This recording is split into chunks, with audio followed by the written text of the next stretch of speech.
Vamos ler um trecho do livro A Random Walk Down Wall Street, do Burton G. McGill, Uma Caminhada por Wall Street, que eu acho que vai revelar uma ideia que talvez alguns dos senhores ainda não tenha assimilado, não tenha tido, e eu achei bastante interessante. Vocês estão no Brasil, sobretudo, Deus sobre todos, deixem seu like, inscreva-se no canal, compartilhe esse vídeo, assista, por favor, também aos outros.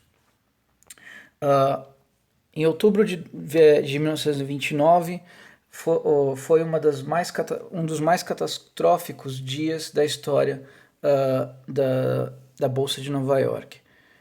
Apenas 19 e 20 de outubro de 87 podem rivalizar com a intensidade e o pânico que houve naquela bolsa. Mais de 16,4 milhões de cotas foram trocadas, negociadas naquele dia em 29. Uma troca de 16 milhões de cotas em 29 seria o equivalente a uma troca de milhões, de muitos bilhões de cotas em 2014, por causa da diferença do número de empresas listadas. Ele está querendo dizer que em 29 havia muito menos empresas na Bolsa Americana do que havia em 2014, quando o livro foi editado. Os preços caíram perpendicularmente e continuaram caindo, como ilustrado na tabela que segue, que eu vou mostrar para os senhores daqui a pouco. Isso mostra a extensão do declínio que durou de outono de 29 e se estendeu por 3 anos. 3 anos, é importante a gente lembrar desse dado aqui. Começou num dia e se estendeu por 3 anos.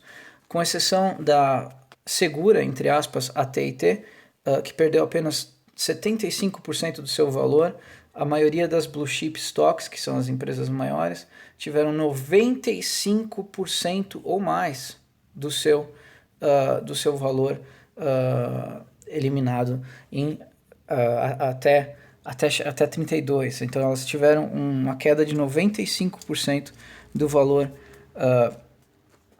até conseguir recuperar depois do final da crise. Então, o que significa isso em números? Aqui tem algumas, 1, 2, 3, 4, 6 empresas. American Telephone and Telegraphy, uma grande empresa da época, ela custava $304,29 quando começou a crise. Ela chegou a 197 no começo da crise e em 32, ou seja, 3 anos depois do começo da crise, ela estava a $70. Então, perdeu o quê? 80% do valor, alguma coisa assim, né? Bethlehem Steel, uma empresa que chegou até os nossos dias, então uma empresa muito forte, $140 ela valia, caiu para 78 e no final da crise ela já valia $7, ou seja, perdeu 95% do valor. A General Electric, que chegou também aos nossos dias, de $396, ela caiu para 168 e depois para 8. A Montgomery Ward, 137, foi até $3. Vocês imaginam uma empresa de $137 valer $3 por cota. E a National Cash Register de 127 para 6. E a RCA, Radio Corporation of America, de 101 caiu para 2. De 101 caiu para 2, senhores. Perdeu 98% do valor. Talvez o melhor sumário de todo esse assunto seja a matéria da Variety, chamada Wall Street botou um ovo. O boom especulativo estava morto, bilhões de dólares em cotas, bem como o sonho de milhões, foram eliminados. A queda do mercado de ações foi seguida pela mais devastadora depressão da história, que é a famosa depressão americana de 29 até 32, 35, mais ou menos. Senhores, primeiro, antes da gente chegar no assunto mesmo, eu vou mostrar para os senhores o que significaria isso no Brasil. Eu escolhi aqui 6 empresas também que eu considero empresas de alta qualidade. Eu peguei Petrobras, Petri 4, preço atual dela R$25. Itaú SA e ITSA 4, R$11,92. Transmissão Paulista TRPL 4, R$21,49. Klabin 4, R$3,85. Ambev 14,54 e Gerdau 7,11. Todas essas empresas estão com o valor pós-coronavírus, ou seja, a maioria delas caiu entre 5% e 15% de valor, e por causa disso estão todas com um valor que eu consideraria perto do mínimo justo ou muito baratas já, mas é o valor de hoje delas. Por exemplo, a Itaú, acho que até R$15 é um valor justo para ela. A Petrobras, até R$30 seria justo. A própria Ambev, que sempre é negociada acima do preço justo, está agora com preço justo, e a Klabin valeria também bem mais, e bem como a Gerdau. Mas esse é o preço de hoje, já após 5%, 10%, 15% de queda do coronavírus. Não sabemos até onde vai o coronavírus, mas daqui a pouco a gente vai falar das causas de 29, a gente não tem nada a ver com epidemia, nada disso, mas enfim. Vamos supor que os senhores tivessem formado essa carteira que entraram na bolsa e resolveram formar uma carteira com esses ativos, comprar um pacote de cotas, 100 cotas de cada um desses ativos.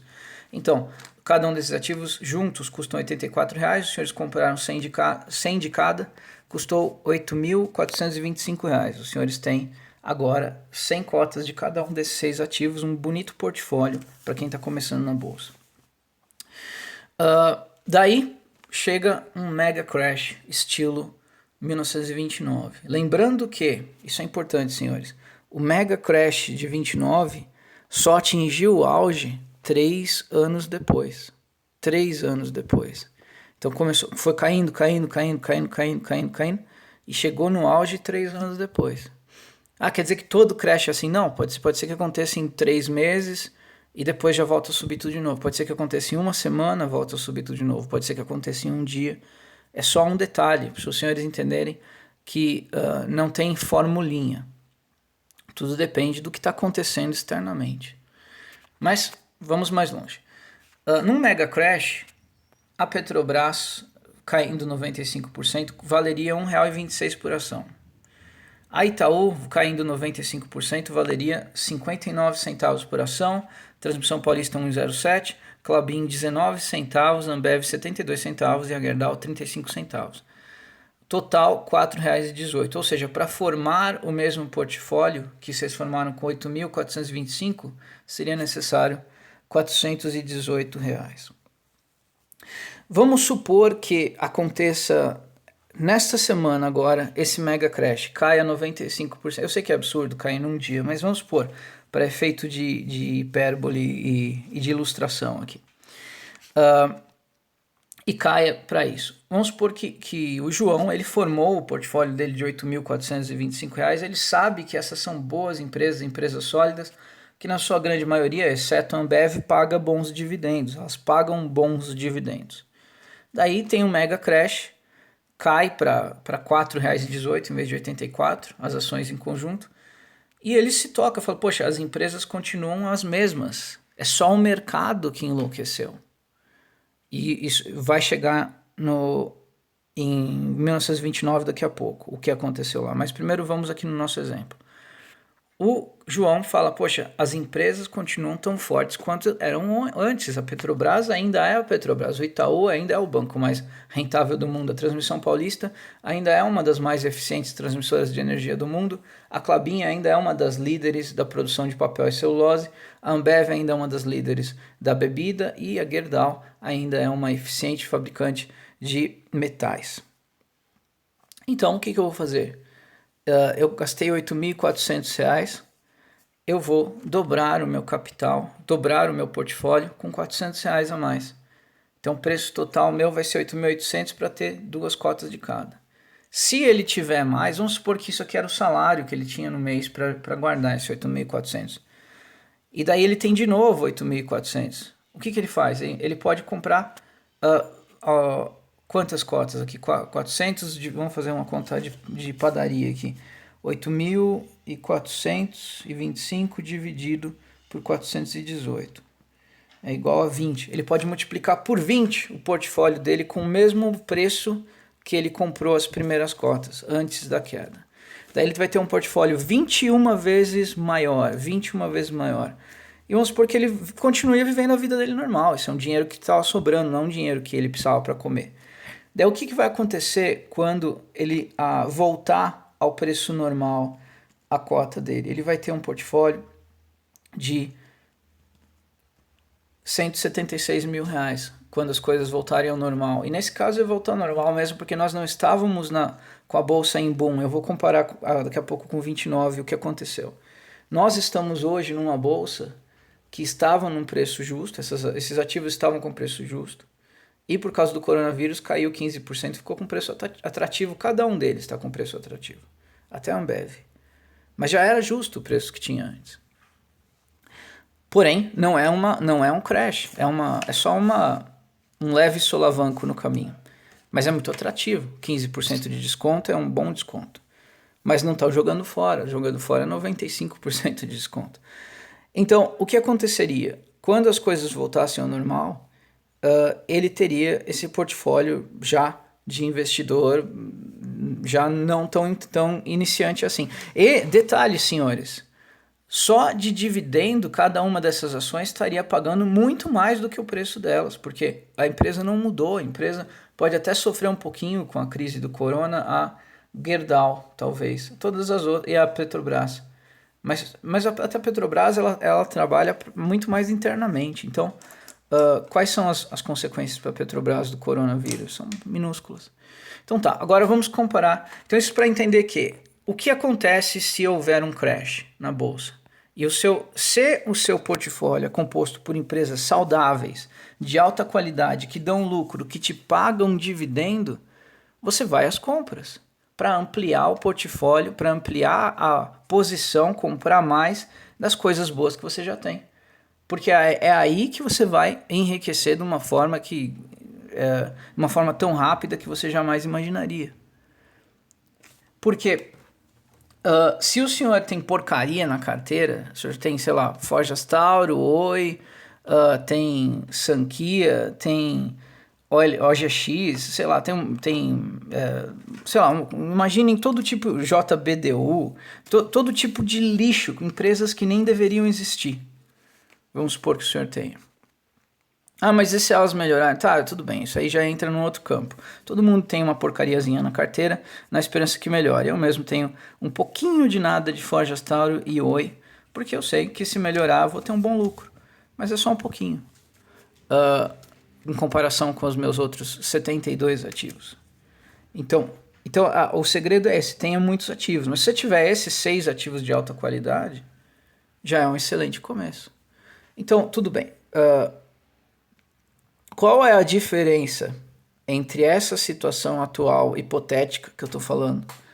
Que óbvio que não vai acontecer. Quem dera acontecesse, todos ficaríamos ricos. Muito rapidamente. Mas entre essa situação hipotética e o mega crash de 1929, o que aconteceu em 1929, e serve de lição para os senhores, embora eu já tenha feito outros vídeos a respeito desse assunto, pedindo cautela. Em 29, a euforia em torno da Bolsa de Valores era tão grande que as pessoas iam aos bancos e faziam empréstimos absurdos. Em valores de hoje, um padeiro ia à bolsa e conseguia 600 mil reais emprestados. 600 mil reais emprestados em valores de hoje. Porque eles pegavam, sei lá, coisa de 10, 20 mil. Hoje, 600 mil reais emprestados e comprava tudo em ações, que já estavam caríssimas por causa da euforia. Todas as empresas da Bolsa Americana estavam no nível Magazine Luiza, de loucura e histeria, o quanto estavam caras. Estavam tão caras quanto o Magazine Luiza e um Banco Inter tá caro. Ou seja, estavam sendo negociadas por um valor que com certeza não é justo, muito alto. E as pessoas iam lá e compravam mais na esperança que ia subir mais, porque ninguém sabia o que era olhar o balanço de uma empresa, ver quanto paga de dividendo, saber se está dando lucro. Não existia isso. Era muito incipiente, as pessoas só tinham ouvido falar que as pessoas na bolsa estavam ficando ricas e todo mundo queria ficar rico.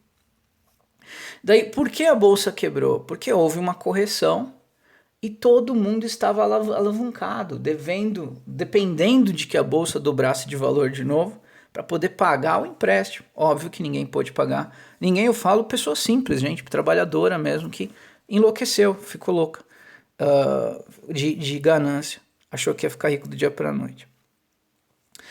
não tinham como pagar o empréstimo, perderam casa, perderam carro, aos poucos que tinham carro naquela época, que o carro hoje era o equivalente a você ter um avião hoje, ou um carro naquela época, um barco talvez. E perderam tudo e daí foi um grande desastre. E chegou ao ponto de epidemia, a ganância pela bolsa naquela época, que praticamente todo mundo quebrou. Daí nem os empregadores, nem os empregados tinham dinheiro e realmente começou uma espiral de desastre. Quem já era prudente naquela época, que era rico, ficou bilionário. Por quê? Porque eles viram essa situação aqui. Produtos sendo vendidos com 95% de desconto. E eles tinham dinheiro guardado, dinheiro esperando. Por isso é importante os senhores terem uma reserva de oportunidade, um dinheirinho, sei lá, 4, 5% guardado de uma forma, numa aplicação, sei lá, onde for, que esteja com uma liquidez muito alta, que você precisar tirar ele no dia para fazer uma operação, você consiga. É difícil. Antes a gente tem reserva de emergência, a gente tem isso, tem aquilo, mas a reserva de oportunidade é dolorido de ver, porque é um valor um pouquinho alto e ele fica lá sem render quase nada. Mas numa oportunidade dessas, ele se justifica por 100, 200 vezes. Então, senhores, a situação era muito diferente, mas cada um de vocês tem a oportunidade de criar o seu 1929 pessoal. Como fazer isso? Basta os senhores fazerem uma coisa estúpida como ir a um banco e pedir empréstimo para investir em ações. Se os senhores fizerem isso, vai dar errado. Os senhores vão perder tudo. Eu garanto que vai dar errado. E esses dias, só para encerrar o assunto, tome cuidado com o vitimismo, entre aspas, que na verdade é os senhores querendo ser malandro. Eu vi esses dias uma reportagem de um cidadão aí que teria dado um golpe de 126 milhões, que ele dizia que tinha uma firma de investimentos. Eu falei, eu quero ficar atento, o que é isso aí, né? A gente usa corretoras, né? A gente usa XP, a gente usa Rico, a gente usa Modal, nós, investidores sérios, a gente tem que comprar tesouro por algum banco e tal. Então eu fiquei interessado, falei, peraí, que história é essa, né? Na verdade, a história é a seguinte, era um cidadão que não tinha nenhum tipo de registro na CVM, não tinha nenhum tipo de habilitação para fazer o que ele estava fazendo, e ele oferecia para as pessoas rendimento de 15% ao mês. 15% ao mês. Quem acompanha o canal aqui sabe que quando eu falo empolgadíssimo de algum fundo imobiliário ou de alguma ação, ela rende 8, 9% ao ano. E ele oferecia 15% ao mês. E acho que a gente, quando fica super empolgado, falando, olha, isso aqui é uma carteira legal, tal, para montar, ela rende 9, 10% ao ano. Na minha opinião, é um negócio da China. E ele oferecia 15% ao mês. Então, se alguém chega e oferece para os senhores rendimentos nesse nível, o senhor não é vítima, o senhor é cúmplice. O senhor não é uma vítima de estelionato. O senhor é cúmplice de estelionato se o senhor entra nessa jogada. Então, espero que tenham gostado e até a próxima.